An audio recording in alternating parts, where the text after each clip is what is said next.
So if you like Dark Souls, Elden Ring, Bloodborne, anything Souls related, probably from software made, then I want to show you some of the jewelry I've made inspired by these things. And this is the ever-growing collection. I keep adding to it, you know. First one I'm going to show you is one of my most popular pieces, and it's Maliketh's Black Blade from Elden Ring. Probably one of my favorite swords in the game, just because of like the lore behind it, and I think it's like a really cool design and the character design when you first see it and things like that. Then the next one is this one's from Bloodborne. I guess the most iconic weapon from the game, and that's the sword cleaver. This one was requested hundreds of times.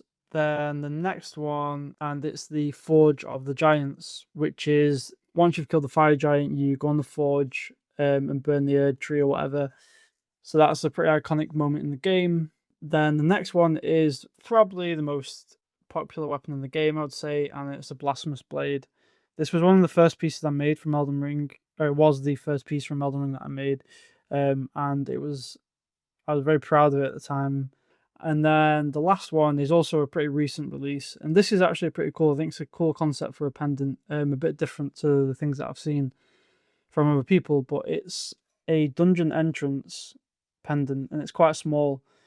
But this one is cool because it's not directly from Elden Ring like as such, but it's inspired by one of the catacombs entrances. This is how I make my jewelry. This is another Elden Ring piece that's coming soon, and it's probably the hardest piece I've made so far, I'd say, and I think it's going to be popular, to be honest.